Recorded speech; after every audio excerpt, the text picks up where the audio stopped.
الذكر فهل من مدكر اعوذ باللہ من الشیطان الرجیم سورہ المؤمنون آیت نمبر 46 سے 54 تک انشاءاللہ آج ہم پڑھیں گے۔ بسم اللہ الرحمن الرحیم۔ الی فرعون و ملئہ، فرعون کی طرف اور اس کے سرداروں کی طرف۔ فاستکبروا، پھر انہوں نے تکبر کیا۔ وکانوا، اور وہ تھے قوما عالین، سرکشی کرنے والی قوم۔ فقالوا، پھر انہوں نے کہا انؤمن لبشرین مثلنا، کیا ہم اپنے جیسے دو بندوں کے اوپر ایمان لے آئیں؟ وقومہما، اور ان دونوں کی قوم لنا عابدون، وہ ہماری عبادت کرنے والی ہے۔ فکذبوہما، تو پس انہوں نے ان دونوں کو جھٹلا دیا۔ فکانوا، پس وہ ہو گئے من المہلکین، ہلاک کیے جانے والوں میں سے۔ وَلَقَدْ آتَيْنَا مُوسَى الْكِتَابَ، اور ہم نے یقیناً موسیٰ علیہ السلام کو کتاب عطا کی۔ لعلہم یہتدون، تاکہ وہ ہدایت پا سکیں یا رہنمائی حاصل کر سکیں۔ وجعلنا ابن مریم، اور ہم نے بنایا مریم کے بیٹے کو، وامہ، اور اس کی ماں کو، آیتاً، ایک کھلی نشانی۔ وآویناہما، اور ہم نے ان دونوں کو جگہ دی، الی ربوۃ، ایک ٹکڑے کی طرف، ذات قرار، جو بہترین قرارگاہ تھی، ومعین، اور پانی کی والی جگہ تھی۔ یا ایھا الرسل، اے رسولوں کی جماعت، کلوا من الطیبات، پاکیزہ چیزوں میں سے کھاؤ، واعملوا صالحا، اور نیک عمل کرو، انی بما تعملون علیم، بے شک میں جو تم عمل کرتے ہو اس کو جاننے والا ہوں۔ وان ھذہ، اور بے شک یہ امتکم امۃ واحدہ، امت تھی ایک ہی امت، وانا ربکم، اور میں تمہارا پروردگار ہوں، فاتقونی، پس تم مجھ سے ڈرتے رہو۔ فتقطعوا امرہم بینہم، تو پس انہوں نے اپنے معاملے کو آپس میں ٹکڑے ٹکڑے کر لیا، زبرا، ٹکڑے ٹکڑے۔ کل حزب، ہر گروہ، بما لدیہم، جو اس کے پاس ہے، فرحون، خوش ہونے والا ہے۔ فذرہم، پس آپ انہیں چھوڑ دیں، فی غمرتہم، اپنی مدہوشی میں یا غفلت میں، حتی حین، ایک وقت تک کے لیے۔ جناب نوح علیہ السلام اور اس کے بعد پھر مسلسل انبیاء اور رسل اللہ تعالیٰ کا تعارف اور اس کے حقوق یہ انسانیت کو سکھاتے رہے، اور اسی سلسلے کی ایسی ایک کڑی جناب موسیٰ علیہ السلام اور جناب ہارون علیہ السلام ہے۔ وہ بھی اللہ تعالیٰ کی آیات اور پیغامات اور کتاب لے کے فرعون کی قوم کی طرف آئے۔ اب یہاں سابقہ جتنے بھی ہم نے پڑھا ہے نوح علیہ السلام کی طرف اور دیگر، ان کے بارے میں کہا کہ ہم نے نوح علیہ السلام کو ان کی قوم کی طرف بھیجا، اور موسیٰ و ہارون علیہ السلام کے بارے میں آیا کہ ہم نے فرعون اور اس کے سرداروں کی طرف بھیجا، کیونکہ موسیٰ علیہ السلام یہ بنی اسرائیل میں تھے، اور جو فرعون تھا یہ قبطی قبیلہ، یعنی ان کا قوم یہ الگ تھی، قبیلہ الگ تھا، اور اس قبیلے نے جناب موسیٰ علیہ السلام کی جو قوم تھی اس کو اپنا غلام بنا رکھا تھا۔ تو اس لیے اللہ تعالیٰ فرماتے ہیں ہم نے موسیٰ علیہ السلام کو فرعون اور اس کے سرداروں کی طرف دے کے بھیجا، نبوت اور رسالت۔ تو جب یہ نبوت اور رسالت لے کے ان کے پاس پہنچے اور پیغام اللہ تعالیٰ کا پہنچایا، یعنی اس کو دعوت دی اور دعوت ماننے کے لیے تیار نہیں تھا، تو پھر اس کو کہا گیا کہ کم از کم یہ بنی اسرائیل جو ہے ان کو آزاد کر دیں، ولا تعذبہم، ان کو عذاب میں مبتلا نہ کر۔ تو فاستکبروا، انہوں نے تکبر کیا۔ تکبر کس کو کہتے ہیں؟ الکبر بطر الحق وغمط الناس، معروف یہ ہے کہ لوگوں کو حقیر جاننا، اس کو تکبر کہا جاتا ہے۔ یہ بھی تکبر کے زمرے میں آتا ہے، لیکن تکبر کا بڑا اور مہلک درجہ یہ ہے کہ حق بات کا انکار کر دیں۔ حدیث پاک میں ہے الکبر بطر الحق، تکبر کہتے ہیں حق بات کا انکار کر دیں، یعنی ایک شخص اللہ اور اللہ کے رسول کی بات یعنی قرآن و سنت کے مقابلے میں کھڑا ہو گیا نا، تو یہ کیا ہے؟ یہ متکبر آدمی ہے، تکبر کرنے والا ہے۔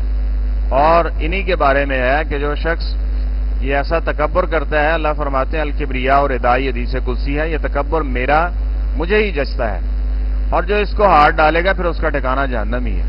تو اس نے کیا کیا، فاستکبروا، کھڑے ہو گئے اللہ کے احکامات کے سامنے کہ ہم نے یہ نہیں ماننا ہے، اور اس کا انکار کر دیا، وکانوا قوما عالین، اور سرکش بن گئے، یعنی اس کی بغاوت ہی نہیں بلکہ منہ چڑھ کے اس کی بغاوت۔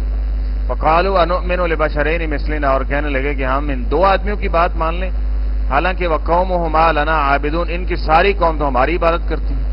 یہ فرعون کہا کرتا تھا نا، انا ربکم الاعلی، مجھے سجدہ کیا کرو، میری عبادت کیا کرو۔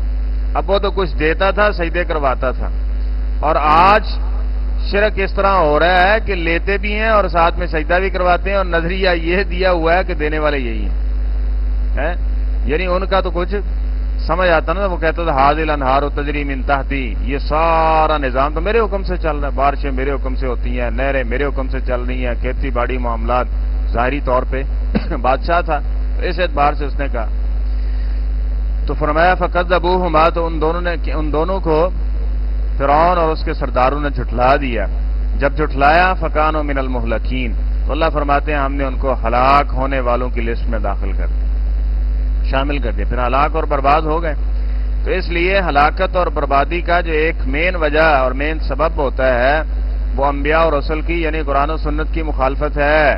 بہت سارے عذاب مسلط ہیں، لیکن ان کی مین وجہ ایک، اور بھی بہت ساری اسباب وجوہ ہو سکتی ہیں، لیکن بڑی وجہ کیا ہے، قرآن و سنت سے انحراف ہے۔ نبی کریم صلی اللہ علیہ وسلم نے اسی وجہ سے کہا تھا کہ میں تم میں علیکم بسنتی و سنت الخلفاء الراشدین المہدیین، فتنوں کا دور آئے گا، اور فتنوں میں ایمان تم نے کیسے بچانا ہے، میری سنت کو اور میرے خلفاء کی سنت کو تم نے مضبوطی کے ساتھ پکڑ لینا ہے، پھر تمہیں کوئی گمراہ کرنے والا گمراہ نہیں کر پائے گا۔ اور ایک حدیث میں لفظ ہے قرآن پاک اور پیغمبر علیہ الصلوۃ والسلام کی سنت، یہ دو چیزیں، اور یہ دیکھیں آہستہ آہستہ چھوٹتی جاتی ہے۔ اور ایک خطرناک چیز جس کی طرف اشارہ کرنا ضروری ہے، ہمارے ہاں یہ آ چکی ہے اور کثرت سے اس کی طرف اب لوگوں کا ملان ہے کہ یہ سنت ہے اور سنت پہ عمل کرنا کون سا ضروری ہے، کر لو تاں بھی ٹھیک ہے، نہ کرو تاں بھی ٹھیک۔ یہ بہت زہریلا ہے کہ ایسے سمجھیں فتنہ ہے جو کثرت کے ساتھ پھیلتا جا رہا ہے، سنت ہی ہے نا۔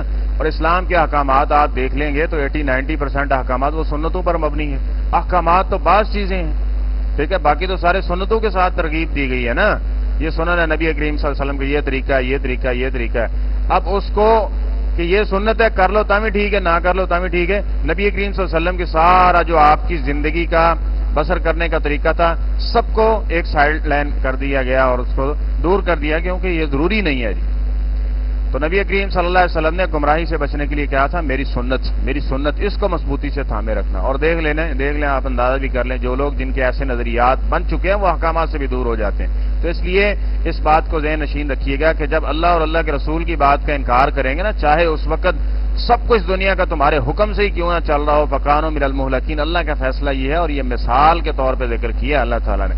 تو فرمایا وَلَقَدْ آتَيْنَا مُوسَى الْكِتَابَ لَعَلَّهُمْ يَهْتَدُونَ، ہم نے پھر جب نجات مل گئی تو موسیٰ علیہ السلام کو تورات دی تاکہ یہ اس کے ساتھ رہنمائی پکڑیں۔ رہنمائی ہم نے کس سے لینی ہے، زندگی کیسے گزارنی ہے، خوشی غمی معاملات کیسے گزارنے ہیں، معاشرے کو دیکھ کے کہ معاشرے میں کیسے چل رہا ہے، آباء و اجداد میں کیسے چل رہا ہے، یہ گمراہی کے رستے ہیں۔ ہدایت کا رستہ کیا ہے کہ کتاب اللہ کو دیکھیں ہم نے یہ معاملہ کس طرح سے کرنا ہے۔ بہت سارے مسائل ہیں جی، یہ کیسے کرنا ہے، یہ کیسے کرنا ہے، لوگ اب شکار ہیں فتنوں کا۔ اور ایک اور بھی بات آج دیکھنے کو بڑی ملتی ہے کہ ہر مولوی اپنی طرف بلاتا ہے، ہم کس طرف جائیں؟ تو کتاب اللہ موجود ہے، لعلہم یہتدون، اللہ نے کتابیں کس لیے نازل کی ہیں، اس سے رہنمائی پکڑو، کیا حق ہے کیا باطل ہے، یہ واضح کر دیتا ہے۔ تو فرمایا وجعلنا ابن مریم و امہ، اور اسی طرح نبوت اور رسالت اللہ تعالیٰ نے جناب عیسیٰ علیہ السلام جو مریم علیہ السلام کے بیٹے تھے، ہم نے ان کو دی، اور ان کو ایک بطور کھلی نشانی ذکر کیا، یعنی بغیر باپ کے اللہ تعالیٰ نے عیسیٰ علیہ السلام کے دنیا میں پیدا کیا، پروان چڑھے، اور نبوت ان کو اللہ تعالیٰ نے عطا کی۔ فرمایا وآویناہما الی ربوۃ ذات قرار و معین، ہم نے ان کو ایک بہترین جگہ کی طرف ٹھکانہ عطا کر دیا۔ مفسرین میں اس میں مختلف اقوال ہیں کہ وہ ٹھکانہ کون سا مراد ہے، کہ جناب عیسیٰ علیہ السلام جب پیدا ہوئے تو اس وقت روڈس نامی ایک بادشاہ تھا یہودیوں کا، اس کو جنہوں کیا نام ہے یہ جادوگر لوگ یہ رکھے ہوئے ہوتے تھے، تو ان کے جادوگروں نے ان کو بتایا کہ ایک بچہ پیدا ہو گیا جس کی وجہ سے تیری سلطنت کیا ہو جائے گی، ختم کر دی جائے گی۔ تو اس ڈر اور خوف سے جناب مریم علیہ السلام جو ہے جناب عیسیٰ علیہ السلام کو لے کے مصر کی طرف چلی گئی، اور وہ وہاں جب تک وہ نبوت اور رسالت ان کو نہیں ملی، وہ وہاں تک رہے اور پھر اس کے بعد دوبارہ اس بنی اسرائیل کے پاس آئے. ٹھیک ہے. تو بہرحال اس میں مزید بات جو ہے مفسرین نے دوسرا قول یہ بھی ذکر کیا کہ جہاں عیسیٰ علیہ الصلوۃ والسلام کی پیدائش بھی ہوئی. بہرحال اصل بات اللہ تعالیٰ اس کی جانتا ہے. وَآوَيْنَاهُمَا إِلَىٰ رَبْوَةٍ ذَاتِ قَرَارٍ وَمَعِينٍ، چشموں والی یعنی پانی اس میں وافر تھا. وہاں ایسی جگہ پہ فرماتے ہیں اللہ تعالیٰ کہ ہم نے ان کو جگہ اور قرار عطا فرمایا. یا ایھا الرسول کلوا من الطیبات، آگے کچھ ایسے اعمال و افعال ہیں جو کتاب اللہ سے اور سابقہ کتابوں میں بھی اور ہماری کتاب قرآن پاک میں بھی جس کی تعلیم دی گئی ہے اس کو ذکر کیا گیا ہے. ان میں سے کیا ہے کہ رسولوں کی جماعت کلوا من الطیبات واعملوا صالحا، طیب کھانا ہے اور اس کے بعد نیک عمل کرنے ہیں. طیب کسے کہتے ہیں؟ جو بلا شک و شبہ ہو، جس میں حلال کی اس قدر گمان ہو کہ حرام کی اس پہ کوئی امیزش یا کوئی شک نہ ہو، یعنی اس میں کوئی ایسی چیز شامل نہ ہو. تو واعملوا صالحا، اور اس کے بعد کہا کہ عمل صالح کرو. کیا مطلب؟ پہلے حلال اور اس کے بعد عمل صالح.